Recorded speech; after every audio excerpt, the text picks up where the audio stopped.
Hello tout le monde, j'espère que vous allez bien et aujourd'hui je porte mes lunettes parce que je suis fatiguée et il est tard, il est en fait 21h22.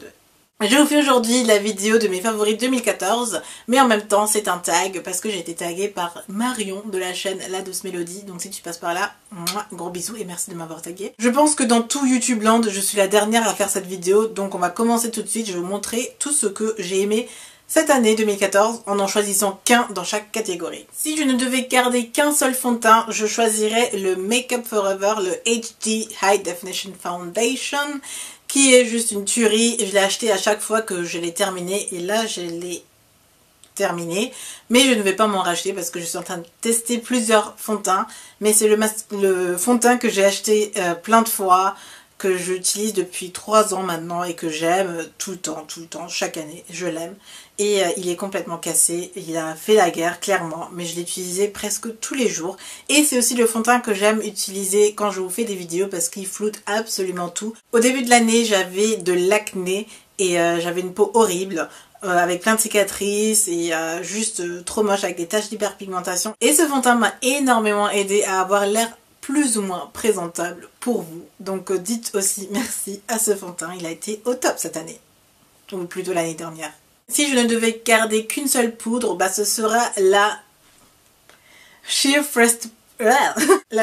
Finish Pressed Powder de Bobbi Brown. Durant toute l'année 2014, j'ai plus ou moins cherché une poudre qui pourrait concurrencer le Studio Fix de MAC et je pense l'avoir trouvé. C'est le Sheer Finish Pressed Powder de Bobbi Brown. Le nom est vraiment compliqué, mais je l'adore et je l'ai quasiment terminé aussi et je l'ai rendu super moche alors que c'est un packaging juste trop beau, mais bon, cette poudre... Si je ne devais garder qu'un seul bronzer, bah ce ne serait aucun, je ne porte pas de bronzer.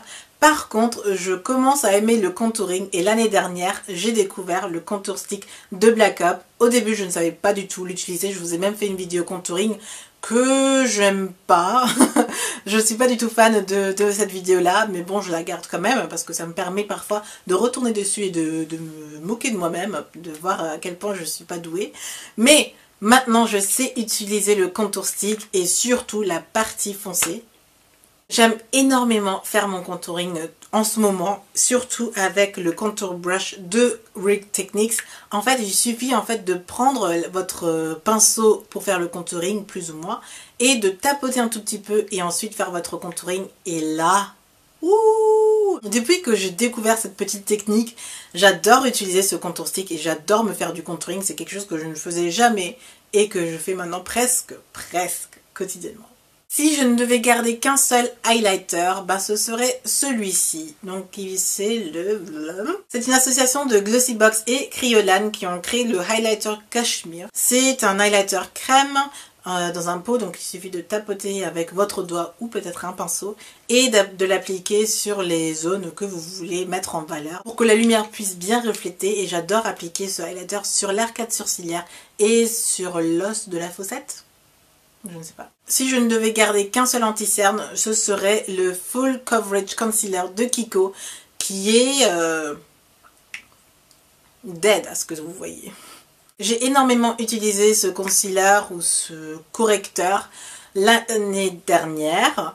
Encore une fois, j'avais de l'acné, j'avais des taches, j'avais des cicatrices et ce correcteur m'aidait beaucoup à cacher toutes ces imperfections. Et là, j'aimerais vraiment bien le racheter en fait. Je l'ai beaucoup aimé. Si je ne devais garder qu'une seule base, bah, ce serait la Baby Skin de Maybelline. C'est en fait une base de teint donc, qui permet d'effacer vos pores, d'avoir un effet peau parfaite, même si c'est bourré de silicone ou je ne sais quoi, qui bouche un peu le visage, tous les trous du visage pour que votre visage ne respire presque plus. Mais j'aime utiliser ça. Je n'utilise pas souvent, peut-être pour aller en soirée ou pour vous filmer une vidéo qui va durer très longtemps où je vais transpirer, parce que faire des vidéos ça fait transpirer. Et j'utilise ça, mais sinon je n'en utilise pas, mais j'aime beaucoup en fait. Si je ne devais garder qu'une seule palette, ce serait celle-ci. C'est la 101 Color Fever de Kiko qui ressemble à ça. Oh my god! J'ai eu cette palette de la part d'Ursula durant notre swap et depuis je l'ai adorée. En fait ce sont des teintes plutôt violettes prunes qui tirent presque vers le brun et j'adore en fait, je peux vraiment me faire un maquillage soit super neutre avec uniquement cette couleur-ci ou mélanger juste ces deux-là ou quand je vais en soirée utiliser encore les couleurs un peu plus claires pour faire un effet plus vibrant parce que ce sont des couleurs qui ressortent, la pigmentation plutôt est vraiment intense et ça tient énormément bien sur la paupière. Et c'est juste magnifique, je suis amoureuse de cette palette. Même si je l'ai eu vers la fin de l'année, j'aurais vraiment aimé l'avoir en début d'année. Et je ne sais même pas si je vous ai filmé un look avec. Dans ma tête, j'ai toujours l'impression de vous avoir toujours filmé mes vidéos avec cette palette. Mais je crois que je ne vous l'ai jamais montré une fois portée. Donc si vous ne l'avez pas encore vu, je le ferai très vite. Si je ne devais garder qu'un seul mascara, il a été super difficile de choisir. J'ai les plus petits cils au monde et je ne vois pas pourquoi j'ai autant de mascara que j'ai acheté l'année dernière. Alors là, je sais pas.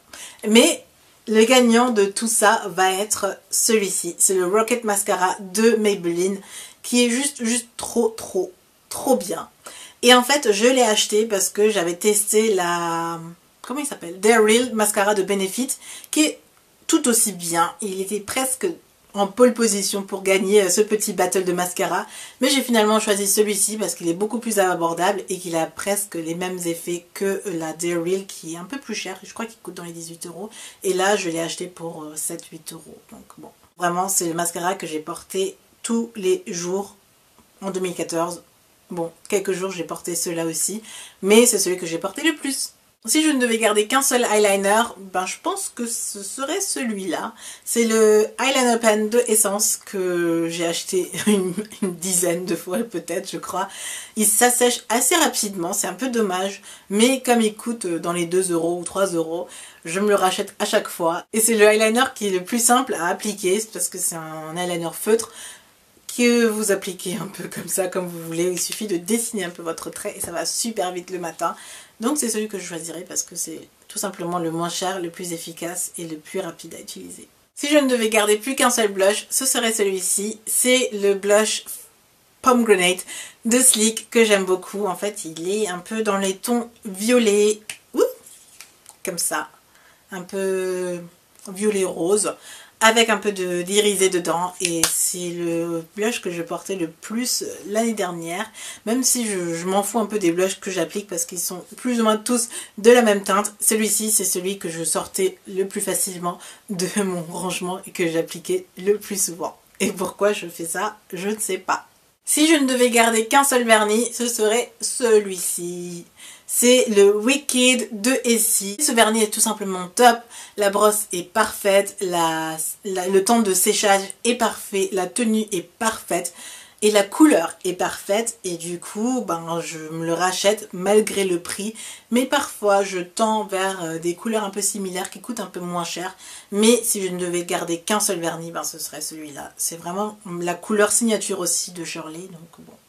On passe au rouge à lèvres et ça a été le choix le plus difficile pour moi parce que les rouges à lèvres c'est ce que j'aime le plus, je crois. Et l'année dernière surtout, ça a été ce que j'ai aimé le plus. Aujourd'hui je porte Diva de MAC en fait si vous vous demandez. Et j'ai choisi un rouge à lèvres MAC.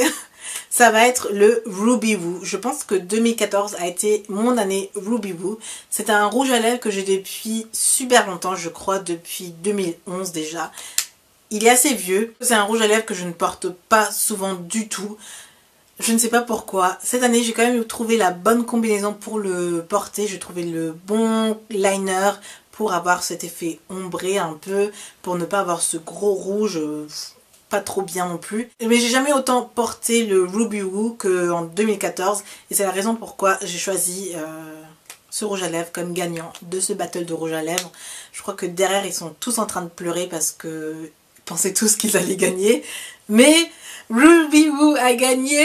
Wouhouhou. Et autre catégorie de produits de lèvres, les gloss. Et là encore le choix était assez difficile. Mais si vous voyez, tous sont de la même marque. Donc NYX a essentiellement marqué mon année 2014. Et essentiellement aussi celui-là. C'est le Natural, le gloss, le Mega Shine Lip Gloss de NYX. Et c'est la teinte naturelle. C'est le premier gloss nude que j'adore de ma vie, en fait. C'est le premier. D'habitude, j'achetais des transparents, j'achetais des gloss, mais jamais pas. Et là, celui-là, il est génial. Donc si vous l'avez jamais testé, testez-le. Si vous avez l'occasion de le tester, testez-le. Si vous pouvez l'acheter en quantité, en grande masse, achetez-le. Il est juste trop bien. Et en fin d'année, j'ai découvert les Butter Gloss. J'ai énormément aimé les gloss NYX et essentiellement le naturel de Mega Shine Lip Gloss. Si je ne devais garder qu'un seul vêtement, et là ça a été très difficile. Je savais plus ou moins déjà ce que j'allais choisir, mais j'aime tellement d'autres vêtements que je ne savais pas si c'était juste ou pas, mais je vais quand même opter pour ceci. Et c'est un gilet de la marque Gina Tricot et je l'ai adoré l'année dernière. Je crois que je l'ai acheté vers le mois de janvier ou quelque chose. Et je l'ai porté vraiment toute l'année jusqu'en hiver où je ne pouvais plus porter parce qu'il faisait trop froid. Mais dès que j'avais un petit coup de froid, je le mettais. Dès que je sortais, je le mettais. C'est un peu mon gilet ou ma veste du week-end parce que quand je pars faire mes courses ou quelque chose, c'est ce que je porte. Quand je veux avoir l'air cosy, c'est ce que je porte. Et en gros, vous voyez un peu que j'aime les trucs un peu fluffy, un peu cosy. Ben ouais, c'est ce que j'aime. Et c'est mon vêtement préféré, je crois, de l'année 2014. Et si je ne devais garder qu'une seule paire de chaussures, là, j'ai trouvé tout de suite, sans hésiter, ça va être cette paire-ci. Et je trouve ça dégueulasse de toucher, en fait, ces chaussures par ici, mais j'ai pas d'autre choix pour vous le montrer. Et un cheveu. Ce sont mes escarpins S. Oliver que j'ai achetés, je ne sais pas, vers la fin du printemps ou ouais bon je sais plus. Mais je les ai portés à mourir presque. J'ai eu beaucoup mal aux pieds avec ces chaussures, mais mes pieds ont bien formé la chaussure maintenant et c'est la paire de talons dans lesquels je tiens le mieux. Je peux vraiment tenir 10 heures. Sans avoir mal. Et en fait, ces chaussures ont aussi une valeur sentimentale parce que ce sont mes vraies premières chaussures de travail, parce que j'ai aussi signé mon vrai premier CDI et du coup j'étais contente et je suis entrée dans le monde professionnel, donc il me fallait quelque chose de professionnel et ça a été ces chaussures-là. Si je ne devais garder plus qu'un seul accessoire, ce serait ceci. En fait, c'est ma montre Marc by Marc Jacobs que j'avais eu pour mon anniversaire. Et c'est un bijou en fait. Et j'y tiens énormément parce que c'est un bijou que je voulais et que ma famille m'a offert et que j'aime en fait. Et ça coûte cher, ça a de la valeur, ça a une valeur sentimentale, ça a de la valeur aussi en monnaie. Et c'est beau et c'est juste trop bien. J'essaie de ne pas trop la porter parce que je me connais, je la rayerai ou je ferai quelque chose de pas trop bien avec, mais c'est ma montre d'amour. On va passer aux deux dernières catégories que j'ai un peu inventées, même s'il y a plusieurs questions que j'ai inventées dans ce tag aussi. Mais si je ne devais garder qu'une seule vidéo YouTube, ce serait une vidéo de Superwoman. Donc c'est une youtubeuse américaine qui fait des trucs drôles, mais en fait je pouvais passer des journées à regarder ses vidéos. Et celle qui m'a le plus plu, ça a été How to Stop Parents from Comparing Kids. Et elle avait fait cette vidéo avec Miranda Sings et j'étais morte de rire. Je pense que c'est une des vidéos les plus drôles qu'elle ait pu tourner, même si elle est vraiment forte et qu'elle me fait rire à chaque fois. Cette vidéo-là m'a tuée. Je l'ai regardée au moins une dizaine de fois. Je l'ai montrée à mes frères, à ma mère, à mes amis. Je dis regardez cette vidéo, c'est trop drôle. Et je sais pas, je l'ai montrée à tout mon entourage, je crois. Et maintenant, je vous la montre à vous aussi parce que cette vidéo vaut le coup d'être vue. Et si je ne devais garder qu'un seul youtubeur, ce qui est un peu bizarre, mais si je devais retenir qu'un seul youtubeur de l'année 2014, ça va être Swoozie que j'ai découvert en 2014. Et Swoozie, je pense que je devrais me marier avec Swoozie. Bon, c'est pas le youtubeur que je trouve le plus beau, mais je trouve que c'est un des youtubeurs les plus talentueux que j'ai pu découvrir dans le monde de YouTube. Il est juste dingue. Il fait les vidéos les plus simples au monde, mais d'une qualité extrême. Enfin, je sais même pas si c'est vraiment de la qualité parce qu'au final, ben, il parle seulement. Mais je trouve que son concept est original, sa façon de tourner ses vidéos est originale, les histoires ou ce qu'il a à dire est original et ça vous accroche. En fait, j'ai découvert Soozi et j'ai regardé toutes ses vidéos et j'écoutais ses histoires et parfois j'étais là en train d'être avec lui comme ça dans l'histoire. Je dis oh non, qu'est-ce qui se passe et tout. Il arrive vraiment à captiver la personne qui regarde ses vidéos et je trouve ça dingue. Donc si vous ne connaissez pas Soozi, allez regarder Soozi. Il a d'ailleurs sorti une vidéo il n'y a pas très longtemps et que je vais regarder après avoir filmé ça. Donc je suis fan de Soozi et si je ne devais garder qu'un seul youtubeur, bah ce serait lui. Il est top.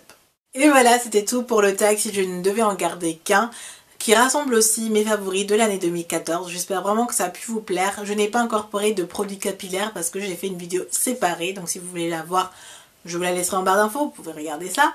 Et sur ce, moi je vous fais plein de bisous et vous retrouve très vite. Mouah. Bye.